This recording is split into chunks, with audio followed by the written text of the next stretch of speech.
ስለ ኢስላም በተደጋጋሚ ከተያዙ የተሳሳቱ ግንዛቤዎች ውስጥ ለዛሬ አምስቱን መርጠን የምናቀርብላችሁ ይሆናል። አብራችሁን ቆዩ።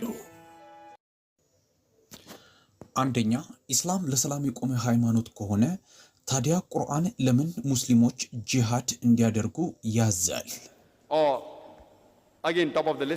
ኢስላምን በተመለከተ ከተያዙ የተሳሳቱ ግንዛቤዎች ውስጥ የቻርቱ መጀመሪያ ላይ የምናገኘው ጂሃድን የተመለከተውን ቃል ነው። ዛሬ ኢስላምን በተመለከተ በስህተት ጥቅም ላይ የሚውለው ቁጥር አንድ ቃል ቢኖር ጂሃድ የሚለው ቃል ነው። ይህን ቃል በስህተት የሚረዱት ሙስሊም ያልሆኑ ሰዎች ብቻ ሳይሆኑ ብዙ ሙስሊም የሆኑ ሰዎችም ይህንን ቃል በስህተት እንረዳዋለን። ሙስሊም ያልሆኑ ሰዎችና ብዙ ሙስሊም የሆኑ ሰዎችም ሳይቀሩ ጂሃድ ማለት ማንኛውም ሙስሊም የሆነ ሰው ለማንኛውም ምክንያት ሲል ለስልጣንም ይሁን ለግዛትም ይሁን ለቋንቋውም ይሁን ወዘተ ሲል የሚዋጋው ጦርነት ማለት ነው ብለው ያስባሉ። ማንኛውም ሙስሊም ለማንኛውም ምክንያት ሲል የሚያደርገውን ጦርነት ጂሃድ ነው በማለት ይገነዘባሉ።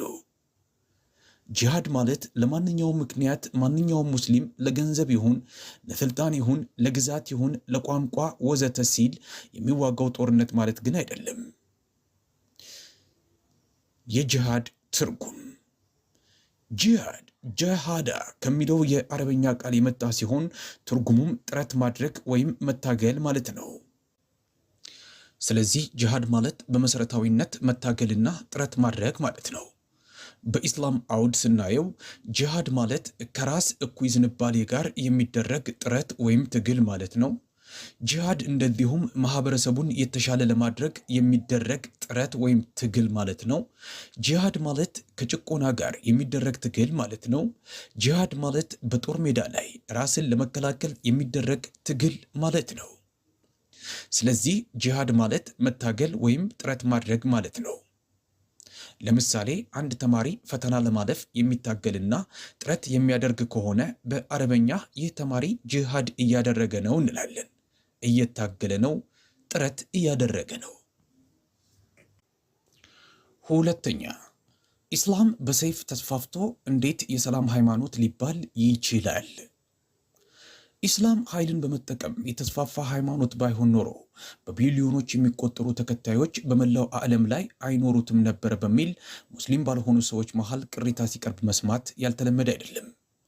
የሚከተሉት ነጥቦች ኢስላም በሰይፍ ከመስፋፋት የራቀ ስለመሆኑና ለኢስላም ፈጣን መስፋፋት ኃላፊነቱን የሚወስዱት የእውነት ተፈጥሯዊ ኃይል ምክንያትና አመክንዮ መሆናቸውን ግልጽ ያደርግልናል። ነጥብ 1 ሙስሊሞች ስፔንን ለ800 ዓመታት ያህል መርተዋል። ሙስሊሞች ስፔንን ለ800 ዓመታት ያህል መርተዋል። በስፔን የነበሩት ሙስሊሞች ህዝቡ ሃይማኖቱን እንዲቀይር ለማስገደድ ሰይፍ ተጠቅመው ግን አያውቁም። በኋላ ግን የክርስቲያን መስቀለኞች ወደ ስፔን መጥተው ሙስሊሞችን ጠራርገው አጠፏቸው። በስፔን ውስጥ በግልጽና በአደባባይ አዛን ማለት የሚችል አንድም ሙስሊም አልነበረም። ነጥብ 2 14 ሚሊዮን አረቦች የኮፕቲክ ክርስቲያኖች ናቸው። ሙስሊሞች ለ1400 ዓመታት ያህል የአረቢያ ገዦች ሆነው ዘልቀዋል።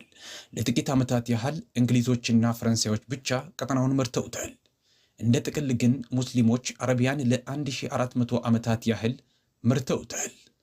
ሆኖም ዛሬ ወደ 14 ሚሊዮን የሚጠጉ የኮፕቲክ ክርስቲያኖች ወይም ከትውልድ ጀምሮ ክርስቲያኖች የሆኑ አረቦች አሉ።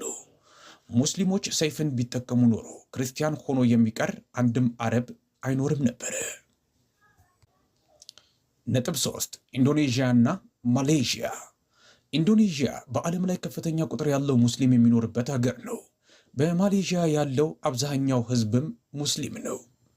ኢንዶኔዥያና ማሌዥያ የትኛው የሙስሊም ሰራዊት ሄዶ ነበር በማለት መጠየቅ ይቻላል። ነጥብ 4